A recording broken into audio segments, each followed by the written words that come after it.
Hello friends, welcome to the channel and today we are going to cover a very popular romantic poetry by William Blake, The Lamb. It is from his collection of songs of innocence and experience and part of Delhi University DSC 7 for semester 3 BA English Honours and part of many other universities. It is also part of MEG 1 subject for IGNOU. I've already told you about this playlist in my many other videos. You can go through these playlists और इनकी help से आप लोग अपने Delhi university के subjects की preparation कर सकते हैं. सभी DSC सब्जेक्ट्स यहाँ पर दिए गए हैं.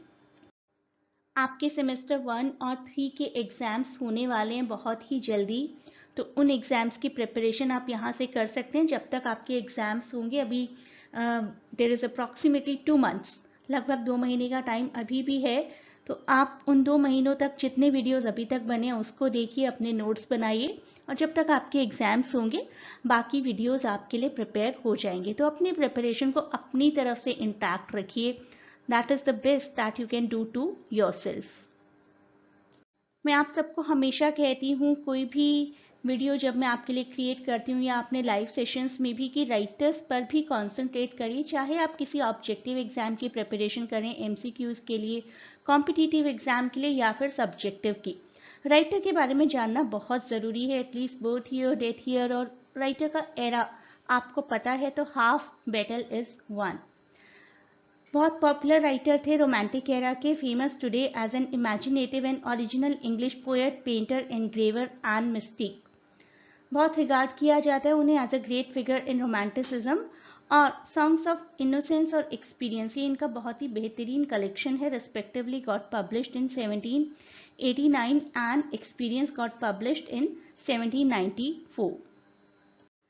रोमांटिक पोइट्री की शुरुआत आप कह सकते हैं कि विलियम ब्लेक की पोइट्री से ही हुई थी. ऑल्दो रोमांटिक एरा की शुरुआत माना जाता है लिरिकल बैलेड को, जो कि एस.टी. कॉलरिज और विलियम वर्ड्सवर्थ ने एक साथ पब्लिश किया था 1798 में. लेकिन रोमांटिक पोइट्रीज की जो ट्रेडिशन है उसको विलियम ब्लेक बहुत पहले से कैरी करते आ रहे थे. उनकी सभी पोइट्रीज में लगभग ये सब features, emotion, passion, critique of progress, return to the past, awe of nature, idealisation of women, purity of childhood, जो कि हमारी इसी पोइट्री का बहुत अच्छा फीचर है, search for the subjective truth and celebration of the individual. ये सारे फीचर्स हमें मिलते हैं विलियम ब्लेक की पोइट्री में देखने को. और इनके बाद के जो फर्स्ट जनरेशन, सेकेंड जनरेशन के रोमांटिक पोएट्स थे, वर्ड्सवर्थ, कीट्स, पीबी शेले, उन सब की पोइट्रीज में भी ये सभी फीचर्स हमें देखने को मिलते हैं. सॉन्ग्स ऑफ इनोसेंस और एक्सपीरियंस के बारे में थोड़ा सा जानना बहुत ज़रूरी है. आप इसको ऐड कर सकते हैं ब्लेक के इंट्रोडक्शन में. Innocence got published in 1789 and songs of experience and innocence का कंबाइंड पब्लिकेशन हुआ था 1794 में, जिसमें कि 26 पोइट्रीज थी. इनोसेंस में इस तरीके की पोइट्रीज थी जो कि बच्चों को आराम से समझ आ जाए, जो कि हमारी प्रेजेंट पोइट्री भी है. The lamb kind of nursery rhymes जिस तरीके की होती हैं वैसी पोइट्रीज थी सॉन्ग्स ऑफ इनोसेंस में. और सॉन्ग्स ऑफ एक्सपीरियंस में कुछ मच्योर पोइट्रीज जो कि अडल्ट्स अंडरस्टैंड कर सकते हैं, मच्योर एक्सपीरियंसेस के बारे में, ऐसी पोइट्रीज थी. May be about the ill effects of industrialisation, ill effects of wars, इस तरीके की पोइट्रीज जो कि जनरली बच्चे नहीं समझ सकते, एक मच्योर अडल्ट ही उनको समझ सकता है. तो काफ़ी अच्छा एक्सपीरियंस था विलियम ब्लेक को अपने आसपास का, आसपास की दुनिया का, आसपास की इवेंट्स का, और उन्हीं एक्सपीरियंसेस को कन्वर्ट किया उन्होंने अपनी पोइट्रीज में. द लैम्ब पब्लिश हुई थी 1789 के कलेक्शन सॉन्ग्स ऑफ इनोसेंस में. मैंने आपको बताया सॉन्ग्स ऑफ इनोसेंस 1789 में पब्लिश हुआ था और इनोसेंस और एक्सपीरियंस का कंबाइंड पब्लिकेशन हुआ था बाद में 1794 में. इस पोइट्री में हमें बताया गया है कि किस तरीके से एक लैम्ब, एक बच्चे और गॉड को आपस में एसोसिएट किया जाता है. Lamb becomes, how the lamb becomes the expression of God's will and the beauty of God's creation. एक छोटे बच्चे के पॉइंट ऑफ व्यू से ये पोइट्री है जो कि एंजॉय कर रहा है नेचर को, अपने आसपास के क्रीचर्स को, और बहुत ही सॉफ्ट और मीक क्रीचर लैम्ब से बातें कर रहा है वो छोटा बच्चा. तो एक छोटा सा बच्चा है जो कि हमारी पोइट्री का स्पीकर है और एक लैम्ब को एड्रेस करके उससे बातें कर रहे हैं और लैम्ब से इनिशियली कुछ क्वेश्चंस कर रहे हैं और लैम्ब क्वेश्चन के आंसर तो दे नहीं सकते, काइंड ऑफ रेटोरिक क्वेश्चन है ये सब. अपने आप ही लाम को उन्हीं सभी क्वेश्चंस के आंसर देते हैं। सो स्टेंजा 1 में देखिए किस तरीके की बातें हो रही हैं। ही सेज लिटिल लाम हु मेड दी एक ओल्ड वर्ड है, यू के लिए यूज किया जाता था। छोटे से लाम से पूछते हैं तुम्हें किसने बनाया, तुम जानते हो तुम्हें किसने बनाया। Dost thou know who made thee, gave thee life and bid thee feed by the stream and over the mead, give thee clothing of delight, softest clothing woolly bright. कितनी सॉफ्ट स्किन है तुम्हारी और कितनी अच्छी तुम्हारी tender voice है, ये सब कुछ तुम्हें किसने दिया, तुम जानते हो तुम्हें किसने बनाया और तुम्हारी क्रिएशन किसने की। जो कुछ भी तुम्हारे आसपास है नेचर में, वो सब कुछ किसने क्रिएट किया। और सेकंड स्टेंजा में हमारे यही स्पीकर बहुत ही एक्साइटेड हैं और लाम को सारे आंसर्स खुद ही प्रोवाइड करते हैं। पहले क्वेश्चन खुद करते हैं और बहुत अच्छे से जानते हैं कि lamb can not answer the questions, और फिर उसको कहते हैं कि you do not know I will tell you, little lamb I tell thee, little lamb I tell thee, मैं बताऊंगा तुम्हें। He is called by thy name, वो जो तुम्हारे ही नाम से जाना जाता है। ये एक मेटाफोरिकल रिप्रेजेंटेशन है। लैम जिसको कि इनोसेंस के लिए जाना जाता है, लैम, चाइल्ड और जीसस सब इनोसेंट है। ही is called by thy name for he calls himself a lamb, that means innocent.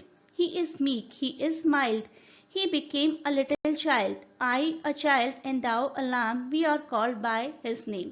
तो इन लाइंस में वो कहना चाह रहे हैं कि मैं, तुम और गॉड खुद सभी गॉड का ही एक रिप्रेजेंटेशन है, तो हम सब में कहीं ना कहीं गॉड है। पोइट्री के एंड में लिटिल लैम गॉड ब्लेस दी, लिटिल लैम गॉड ब्लेस दी, लिटिल लैम को, उस छोटे से लैम को अपनी और गॉड की ब्लेसिंग्स देते हैं वो छोटे से हमारे स्पीकर। अब देखिए इस पोइट्री की थीम क्या है। थीम ये है कि हमारे आसपास जो कुछ भी है, specifically all the aesthetic beauties, सभी किसने बनाया, भगवान ने। God created the natural world and he and his son Jesus Christ can be seen in the beauty of their creation. अपने आसपास देखिए जहाँ पर भी ब्यूटी है, कोई भी ब्यूटिफाइड क्रीचर है, नेचर का कोई पार्ट है, रिवर है, हिल है, लैम्प है, सभी को भगवान ने ही बनाया है। तो हम किसी भी क्रिएशन से अगर ये पूछते हैं तुम्हें किसने बनाया, अगर वो जवाब दे सके तो वो सब यही कहेंगे कि हमें भगवान ने बनाया। So God is such a creative creator that God has created everything that is there on this earth, that has any time on this earth ever existed. जो कुछ भी कभी भी exist हुआ है, सभी God की ही creations हैं। अब आपसे एक क्वेश्चन पूछा जा सकता है, How does Blake depict religion in this poetry? Religion को कैसे डिपिक्ट किया है।